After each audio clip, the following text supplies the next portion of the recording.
Hello नमस्कार, मी शारदा. तुमचं सर्वांचं खूप खूप स्वागत आहे शारदा मराठी ब्लॉगमध्ये.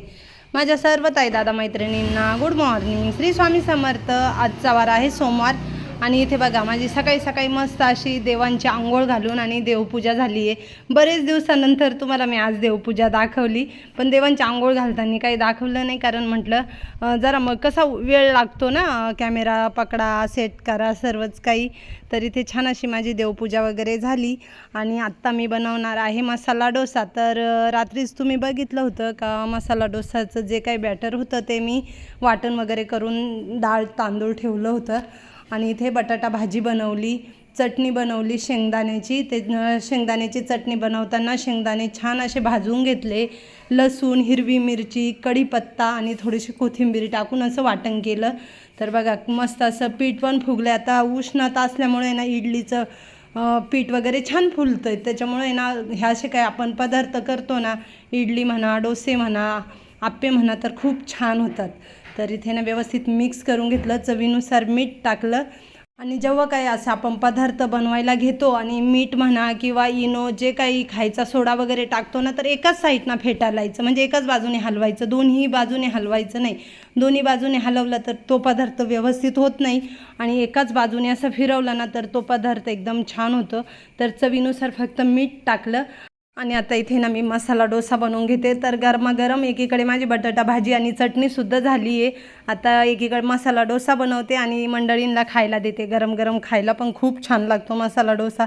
तर बघा अशा पद्धतीने मी मसाला डोसा बनवला आहे. इथे माझ्याकडे डोसा पॅन आहे. तर डोसे बनवताना काय करायचं का, तवा एकदम छान असा तापला पाहिजे आणि तेवढाच तो थंड झाला पाहिजे आणि एका मिनटात पुन्हा तो तापलासुद्धा पाहिजे, तेव्हाच मसाला डोसा एकदम परफेक्ट आणि व्यवस्थित होतो. तर सर्वात आधी मी छान असा तवा तापून घेतला, त्याच्यानंतर पाणी शिंपडलं, कपड्याने पुसून घेतलं, त्यावेळेस गॅस कमी ठेवला. त्याच्यानंतर मग मी बॅटर टाकलं, व्यवस्थित हलवून तव्यावरती घेतलं फिरून आणि फुल गॅस केला. आणि छान असा मसाला डोसा बघा असा एकदम किनार वगैरे सुटते, तर खूप मस्त होतो आहे. तर इथे ना आता मी मसाला डोसा बनवते आहे आणि एक एक मंडळींना खायला देते. सर्वांना एकत्रच नाही बसवलं, कारण मसाला डोसा गरमच खायला छान लागतो. मसाला डोसा पलटवण्यासाठी मी छान अशी स्टीलची उलथणी घेतली, एकदम पातळ उलथणी. मुळातच मी ती उलथणी असे काही पदार्थ बनवतो ना त्यावेळेस पातळ उलथणीची गरज असते, त्याच्यासाठीच. तर माझ्याकडे लाकडी स्पॅच्युला आहेत, पण मी त्यांचा काही वापर करत नाही. तर चला इथे मस्तपैकी मसाला डोसा एकदम छान कुरकुरीत असा तयार झालेला आहे. तर नक्कीच तुम्ही करून बघा.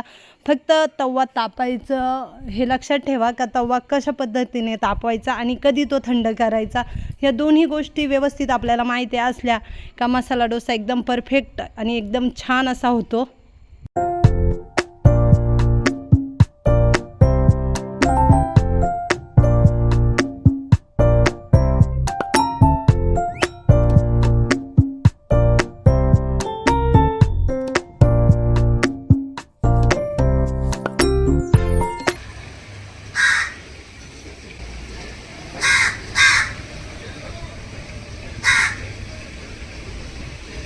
माझी सर्व काही तयारी वगैरे झाली आणि ऑफिसमध्ये चालले होते, तर हातामध्ये फोन होता. तर म्हटलं चला थोडंसं तुम्हाला गार्डनची एक झलक तरी दाखवूया. 2-3 सदाफुलीचे झाडं पण मेलेत का काय माहिती नाही, तर बघायला लागेल का मेले ते झाडं. आता संध्याकाळी 5-5:30 वाजता ऑफिसमधून आले, घरातले सर्व कामं आवरले, स्वयंपाक वगैरे झाला आणि मग म्हटलं चला आता बाहेरचं आहे ना धुवून काढूया. आज सकाळी फरशीचे जे जॉईंट असतात ना, तर त्यांच्यामध्ये व्हाईट सिमेंट भरलं होतं, तर पूर्ण घराची आजूबाजूची फरशी एकदम सफेद अशी पावडर झाली होती. म्हटलं बाहेरचं धुवूनच काढूया, कारण आपण आत बाहेर करतो ना, मग ती बाहेरची जी पावडर आहे ना ती घरात ते पाय येतात, त्याच्यामुळे ना घराच्या आजूबाजूचं चारही बाजूंचं धुवून काढलं. तर माझ्या सर्व ताई दादा मैत्रिणींना गुड मॉर्निंग. श्री स्वामी समर्थ. आजचा वार आहे मंगळवार, सकाळची वेळ आहे. तरी ते बाहेर बघा माझी मस्त अशी सकाळी सकाळी देवपूजा झाली, उंबरट्याला हळदीचं लेपन झालं, छान अशी रांगोळी काढली, तुळशीला पाणी घातलं, घरातली देवपूजा बाकी आहे. आणि आज सकाळी काही मी बाहेरची झाडझटक केली नाही, कारण रात्रीच घराच्या आजूबाजूचं सर्व काही धुवून काढलं होतं आणि उठल्यानंतर एवढं छान आणि फ्रेश प्रसन्न वाटत होतं. फरची एकदम स्वच्छ आणि क्लीन होती आणि थोडीसुद्धा बाहेर घाण नव्हती. मग म्हटलं कशाला घराच्या आजूबाजूची झाडझटक करूया, तर मग मी काही झाडझटक केली नाही बाहेरची. आणि गार्डनसुद्धा काल मस्त असं झाडून काढलं होतं. तर आता झाडांना पाणी वगैरे घातलं आणि उष्णतेचे दिवस आहे ना, तर झाडांना दिवसातून 1 किंवा 2 वेळेस पाणी घालायलाच लागतं आहे आणि नाही 2दा घातलं ना तरी एकदा का होईना पण झाडांना पाणी घालायला लागतं आहे. तर चला आता योगायोगाने माझ्या झाडांच्या कुंड्यांना कलरसुद्धा होणार आहे. मी कलर आणला आहे. तर आता बघाल शनिवारी रविवारी सुट्टी असते ना, तर मग सर्व झाडांचं कलरचं काम करेल. आणि हे बघा कपडेसुद्धा मी ना रात्रीच धुवून टाकले होते. आता सकाळी उठल्यानंतर मग सर्वात आधी कपडे वाळत घातले आणि मग मी बाकीचे कामं करायला सुरुवात केली. तर दिवसभर मला आहे ना ऑफिस आणि घर बघून आहे ना अक्षरशः वेळ नाही मिळत. मग मी आता शक्यतो काय करते का माझे संध्याकाळचे घरातले सर्व कामं आवरले ना का मग मी कपडे धुते.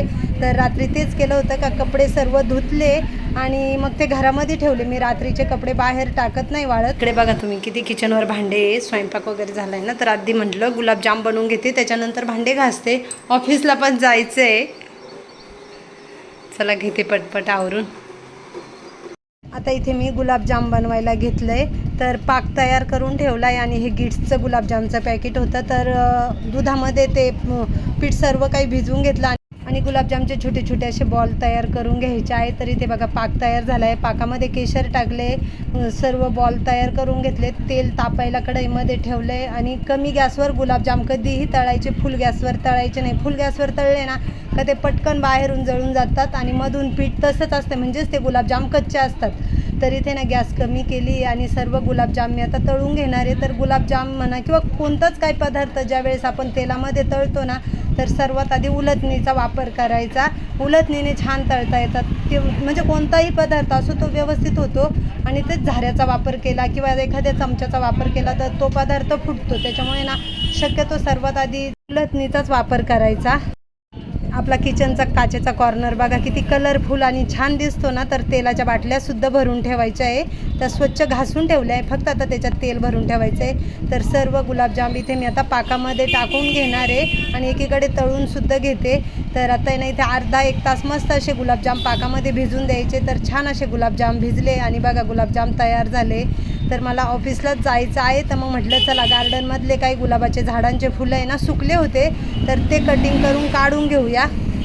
एवढं मस्त असं रंगीबेरंगी गार्डन बघून वाटतं ना. तर गोकर्णीचं सुद्धा मी एका बादलीमध्ये रोप तयार केलं आहे आणि एक फुलसुद्धा परवाच्या दिवशी आलं, पण मी काही विसरलेच माझ्या ताईंना दाखवायला.